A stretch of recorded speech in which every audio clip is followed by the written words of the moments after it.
About weather, well, one of the industries that gets crushed by cold weather is the citrus industry. That's right, and we are talking with Rebecca Jordi. She brought some lovely oranges here that smell amazing, by the way. All right. From the Nassau County Extension Office, right? That's correct. So what? This time of year, the citrus crops and the citrus industry, this is their worrying time of year, right? Certainly.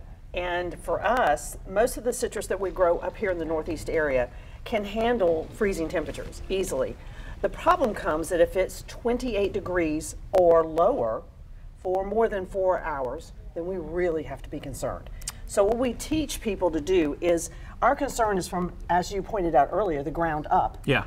So what we do is we take pipe insulation, which is gray foam, we split it and cover the rootstock and the grafted area, meaning from the ground up to the first limbs. Gotcha. When it gets warm again, we need to take it back off though, because if we don't, then not only does the tree like it nice and warm, but there's also some other things. Yes, some insects that love it. So we have to take it off. Yeah. Put it back on when it has those freezing temperatures and take it back off. But if we don't need to protect the top, we just need to protect that grafted area and the rootstock. The rootstock is the part that goes in the ground, and my illustration on that is somebody lovely like you. The rootstock, if they cut the actual tree, the rootstock is a portion that's very healthy, can take cold, and can take disease. The pretty part of it, that's me, Helga the Hun, rootstock. You, gorgeous, they graft you up on this, and that's all the portion that you want, the tangerines, the tangelos, the lemons, the limes. So, everybody remember that? Yeah. There we Lovely go. Wow, her, flattering. Helga the Hun, rootstock.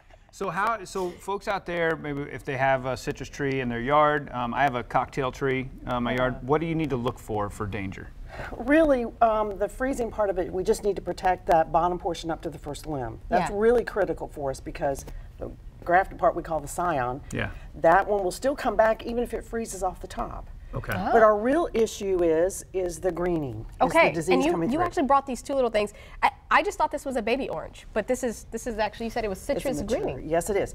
This one's an example of how, this is the normal one. This is the example of how it should look. Right. And this is what happens with greening, because it actually damages the vascular tissue, so the nutrients in the water can't get to the citrus and it can't grow large. And the way, if you're not sure, call your extension agent, you know, and find out if you've got greening. But here, if you can look at them, and it's difficult to do that, I know, for the TV viewers, but here you can see that it's not green on both sides. Right, yeah, it's kind of yellowing. Yes, and you have patches, they aren't even on both sides. They don't look like a mirror image of each other. Right.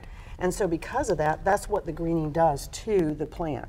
And so unfortunately, there's no chemical fix for that. There's no way to make it right.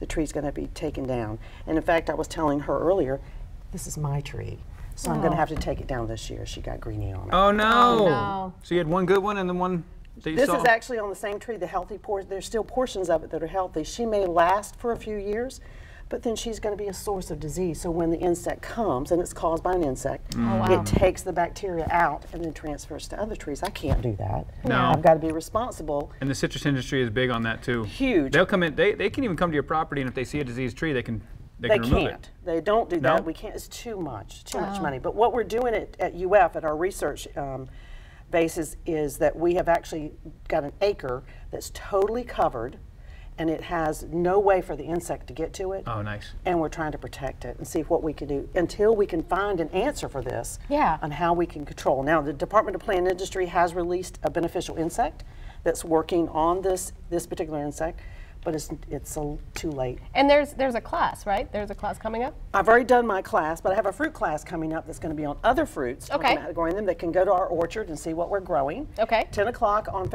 January 23rd. Very cool. And we would love to see them. Thanks, Rebecca. Hey, thanks for having me. I appreciate it.